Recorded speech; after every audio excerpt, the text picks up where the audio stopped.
My bad. It said my phone ran out of storage. Anyways, what was I saying?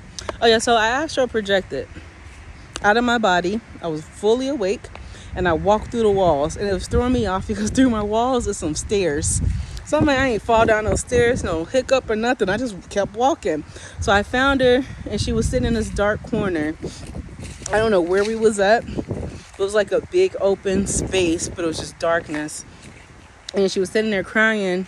So I'm like trying to convince her to get up, like we need to go, da da da. And she was all like, no, no, no, no, no. She don't feel worthy. God would never forgive her for what she did and all this other stuff. So I'm like still trying to tell her, like, there's anything that you could have done under this sun nor moon in this world in this time that you can't be forgiven for. And I said, if you haven't remembered, God loves sinners. Loves them. Remember, he came back to save the sinner. So why would he leave you or, think that you won't be forgiven and all this other stuff? And so, trying to talk to her, but time is of the essence. So I touched her arm to tell her, like, come on, let's go. So when I touched her, I started glowing. My whole body glowing. And I'm like this big light. And so I'm scared now because I'm like, it was dark, and then now you can just hear stuff moving around, scratching and, just moving. And I'm like, girl, we need to go. I'm like, I don't know where the heck I'm at or where I just came to. I'm like, but I just came here for you. Like, I heard you. Like, get up. I'm like, whatever it is, we can talk about this and all this other stuff. So she would not really get up. So when I touched her, I started glowing. And then she turned into a teenager. And then when she was a teenager, she's still telling me, like, oh, I don't feel worthy. God will never forgive me. And da da da da da da da. He'll never forgive me for what I did. So then I grabbed her now by both shoulders and I pulled her up, like, let's go. We could talk about this later. Like, no, we ain't gonna do this right here. I wanted to get some chapstick. But anyway, so she turned into like a teenager. She went from a child, a teenager, and then the age that we are now.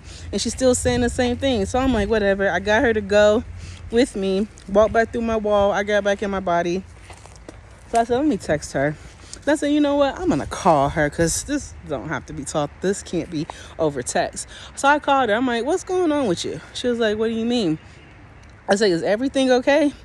And she was like, yeah, blah, blah, blah. I said, girl, I was sitting here watching TV. Then I just got up and walked through my wall, and I found you crying on the floor.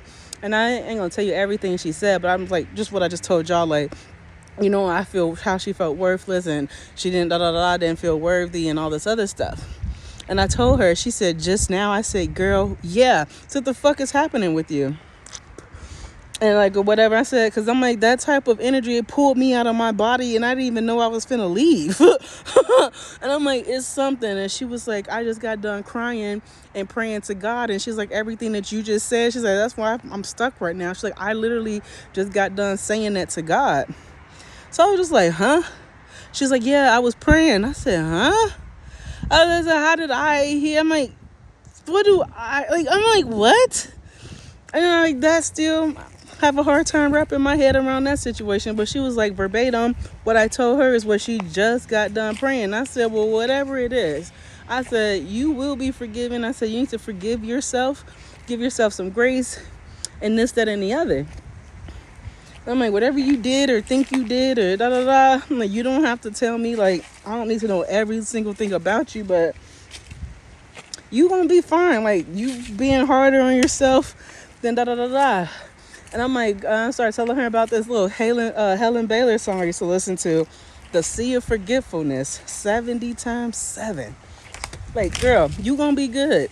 And she still didn't believe it. And so after a while, it just felt like I just felt this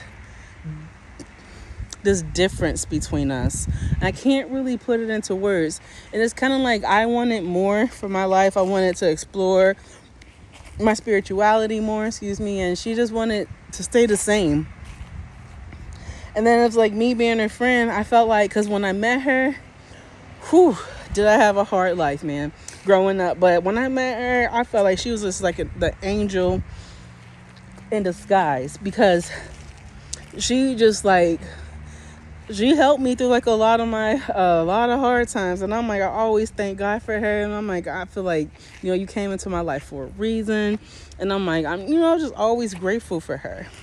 But then to come to see like that this is where we're at and this is what it is, and then like I just started just remembering just little stuff from when we were kids and stuff that we used to argue about.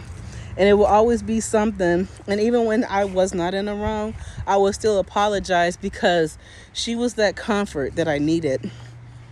Well, I thought I needed. So I'm just like, oh man, I can't lose her. Like, let me do what I need to do to fix this. And, and like, and it just started getting weird to me. And like, and the memories just kept flooding back to me. And the one thing that hurt me the most with her, my grandma passing, and then her trying to start this whole argument with me on the day that I go to my grandma's funeral over my Hulu password. And we end up getting into it. I'm like, you're inconsiderate, you're selfish. And I'm just like, I can't believe this right now. I would expect this from an enemy, but not somebody I would call a friend, like my best friend. Like, what? And so like I took a we got into it over that, and I'm just like, then it's just always me just so willing to forgive people and trying to see the best in people. I kept letting her back in. And then finally, that's when the spirit came in, and after the spirit told me like what they told me about her, the Most High started telling me stuff and then showing me stuff. And then it was just like telling me about seasons, like seasons change, like how would winter feel if summer came, like just crazy stuff. So I'm just like, everything has its time and its place, but doesn't mean like it's forever type thing. But it's work that she needs to do on her own, that she's expecting me to carry her through. And then it's like all the times, like I ain't gonna get into all of that, but it was just crazy. So this is just where I've been at, just mind blown. And which, it's not a secret. I've already told her all of this. We've already talked about it, but I was still slow and just dragging my feet.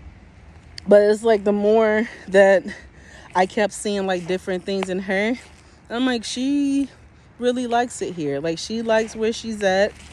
She likes where like she likes it. And you can't help somebody that does not want to be helped, or that doesn't even try to help themselves.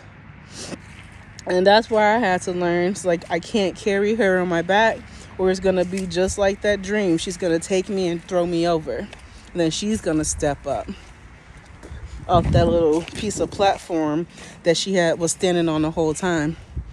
Anyways. But it took me a long time, like many videos, just trying to get this out. It's not even nothing to try to like bash her, but I'm just saying, like, it do be the ones closest to you sometimes. It truly do.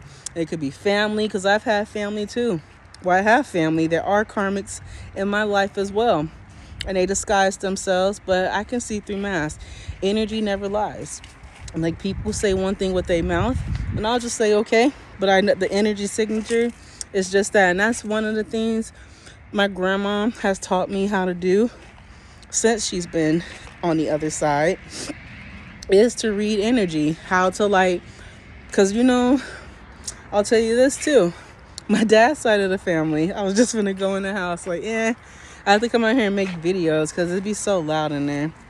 But anyways, my dad's side of the family don't know that I know, which they probably know after today, but I know that they know how to take on somebody else's energy, kind of like a dress up, if you will. They can step inside, make themselves look like somebody else, and come to you in your dreams.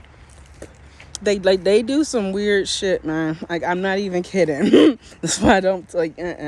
But like, now that they've been coming for me, that's why I'm coming for them, because now Most High's been showing me all of what they've been doing, from like the humiliation rituals that they tried to do on me, like to some more crazy stuff like destiny swapping and stealing my inheritance and some more. It's just a lot of crazy stuff. But oh man, I'm not sure if this story could help somebody else, or if somebody else can relate to. Please let me know I'm not alone in this. Like, hopefully nobody else had to go through this, but unfortunately I know people do. But my grandma taught me how to read energy, any afterlife, or whatever you want to call it, from beyond. So now when people tell me stuff, I'll listen, but the energy, truth have a certain wavelength, if you know what that, like, I don't know how to explain that, but it makes perfect sense to me. I'm about to go in now. I've got chilly out here.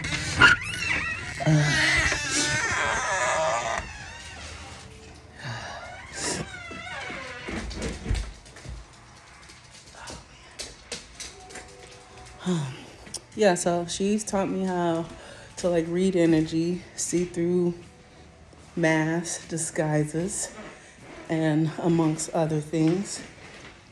And so I can never thank that woman enough.